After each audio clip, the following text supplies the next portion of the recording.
Se on puolisen tuntia aikaa ja sitten alkaa tuo tämänvuotinen talvipäivän seisospyöräily. Just on ehtinyt saamaan ajokamat kuivaksi. Varmaan kyllä tilanne korjautuu heti kun pääsee tonne ajamaan, mutta kohta mennään. No niin, tokalla yrityksellä pääsin liikkeelle. Heti sai tunkata Kuusilantia. Tuntuu siltä, että nastat oli ihan hyvä vaihtoehto. Ensimmäisen muutaman kilometrin perusteella enimmäkseen saapi ajella semmoista vesijäätä ja loskaa. Sopii tapahtuman luonteeseen.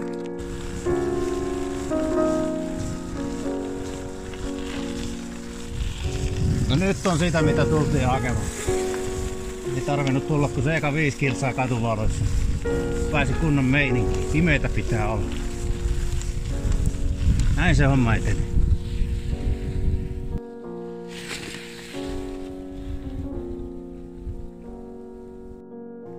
Hei, ensimmäinen taukopaikka. Tää on toi mikäs tää on? Riutanlaavu, vähän riutanlaavu. Jompikumpi, tai ehkä molemmat.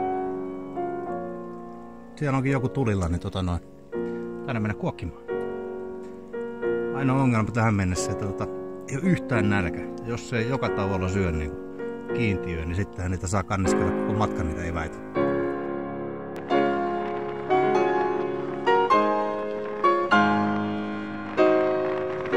Siellä taitaa kasvaa salaatit Imatran voimalla. Toimii samalla hyvänä katuvalaistuksena tähän.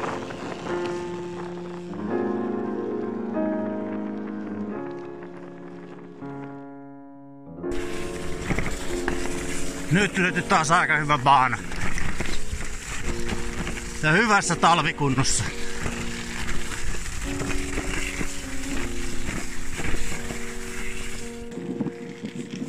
Vehoniemen harju. Se on komeet järvimaisemat.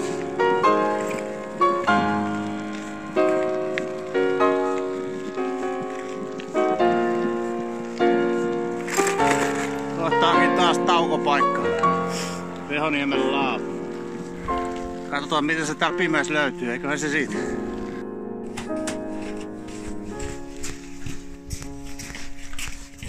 No niin, nyt ruvetaan olemaan niinku asia ytimessä. Eli pidetään taukoa oikein huolella. Sitten meillä on täällä makkaroi. Sitten meillä on paikalla myöskin yleisöä.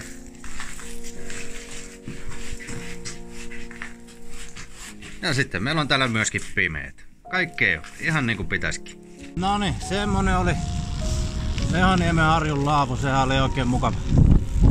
Taisi se vasta vuosi sitten suunnilleen tehdä, kun oli ne Jukolan viestit tossa. Hyvä laavu, suosittelen. Tällä kertaa oli puitakin, aina ei ollut. Sitten vaan, menoksi.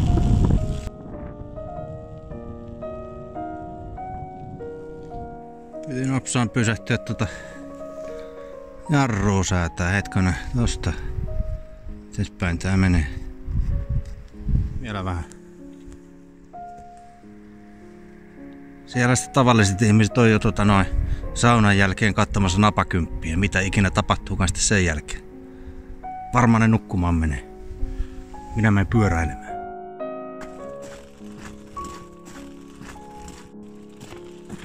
Sen verran liukas tollanen vesijää, että piti laittaa oikein kävelyksi tässä mäessä, kun ei riitä pitoa, että pääsis ylös, kun ei meinaa riittää kävellenkään pitoa.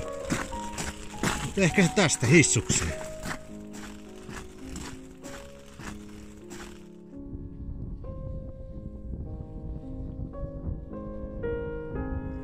Hyvä herrasväki, olemme saapuneet Matinsaareen.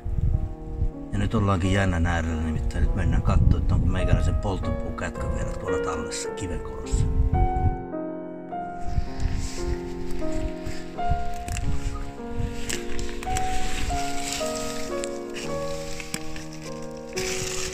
No niin, siellähän se.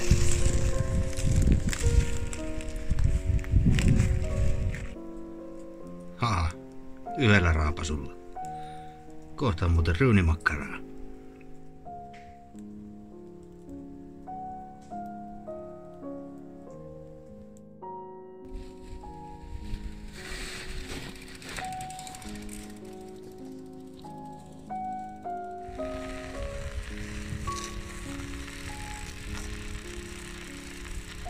piti vähän keventää vaatetusta, niin otetaan samalla kalustokuva. Eli tommonen spessunraatu torista ostettu. Siellä on napadynamitsi. Sitten on muutama lamppu. Sitten on vähän ortliipiä. Sitten on vähän lisää ortliipiä. Sitten on vielä vähän lisää ortliipiä. Sen päälle olisi voinut pakata lisää ortliipiä, mutta ei mulla ollut enempää, niin nyt on vaan noita nyssäköitä. Siellä on kanssa vähän valoa. Kaikkea on. Ja totta kai kymppinaksuset kampat. Voi muilla osaa ajaa.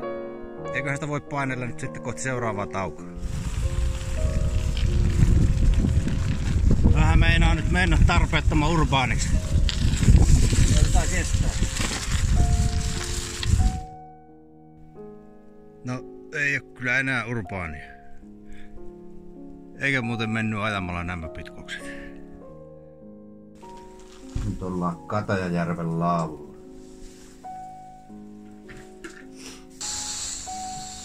Laitetaan sitten vähän pöperöä.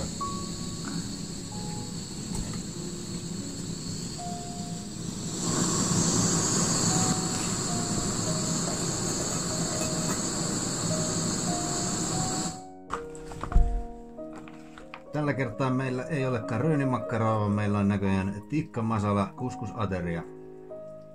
647 kilokaloria. Niistä joka ikinen tulee tarpeeseen. Sinne vedet sisuksiin. Pikku sekottelu ja sitten saa sen vartin verran möllyttää. Se saa syödä. Pussi kiinni, niin se on siinä omassa pikku aromipesässänsä.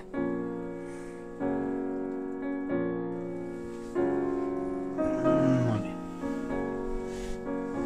Jokohan täällä nyt olisi makunautinto valmiina. Täällä. Pöperöt on pöperöitynyt. Niin kuin häntä kohta, kun pääsee taas ajelemaan. Vähän näyttää epäilyttävältä, mutta ehkä on se parempi, ettei mulla kattele. Seuraava pätkä on kyllä semmonen, että siinä on aika paljon enemmän tunkkaamista kuin ajamista. Liikenteeseen kuitenkin.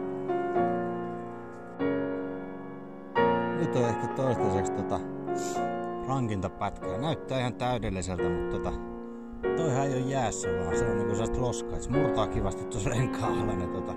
Jos on yhtään ylämäkeä, niin ei pysty ollenkaan ajaa. Kaikki pitää tunkkaa. Sitten alamäkeen pääsee vähän sillä kiemurilla. Ei oikein me pyörä suoraan tässä.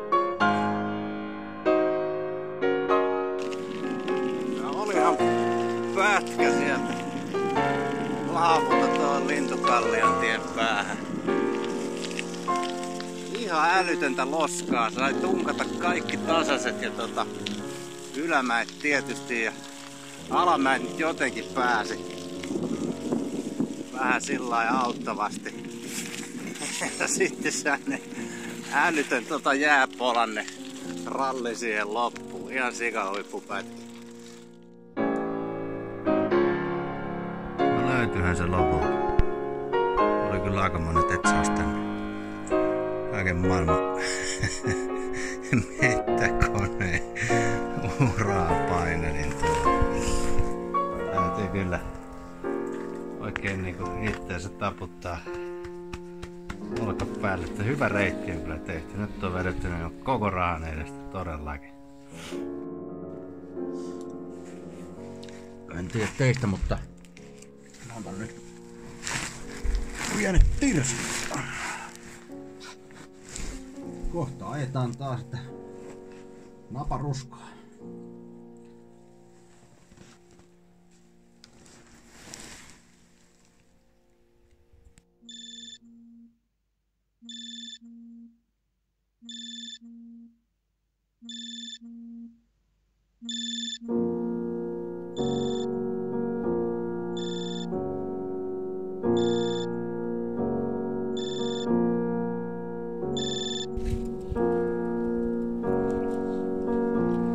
Ja muuten sillä lailla, että jos joku on pimeäseen mettään piilottanut laavun, niin ei se välttämättä ihan helppo nakki, jos sieltä sitä löytää. Mutta löysinpä kuitenkin. Siinä nyt teoriassa näkyy Personkolon laavu, mutta meitä eipä näy.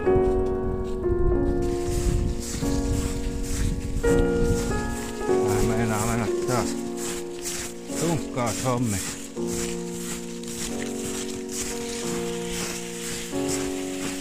Siellä täällä on sen verran jäässä toi ura, että pääsee ajamaan, mutta tässäkin se on ihan sammasti vaikka menee pyörä tyhjä, niin se kyntää tuolla. Ei se mitään.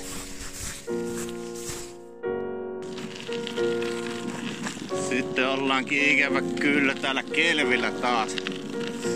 Jäi se viimeinen laavu nyt kyllä käymättä. Oli niin ukottavaa ja hidasta se,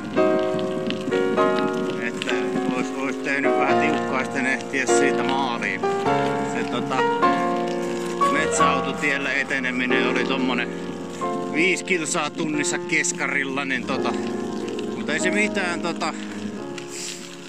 mä oon suht koht hyvissä asemissa nyt sitä viimeisen 2 tunnin kilometrin määrää ajatellen. Tarvii jossain pieni tauko pitää vaikka tuossa bussipysäkillä, niin sit mä saan itteni aika hyvin aikatauluun. Kyllä tää tästä. Kohta saunotaan. Noniin, se oli semmonen. Suunnilleenhan se meni suunnitelmien mukaan, että minimikilsat melko lähelle maksimiaikaa. Tosiaan pehmeät tiet vähän yllätti, että varmaan aika paljon kyllä tuli niin kuin tunkkauskilometriä verrataan tuohon ajettuun määrään, mutta täytyy kyllä sanoa, että hyvä reissu. Nyt on aika mukava mennä saunomaan ja sen jälkeen pitää sitten varmaan laittaa Rando Finlandin villapaita päälle ja mennä aamupalalle parveilemaan. Niin kuin tähänkin mennessä about joka vuosi on tehty. Täältä tähän.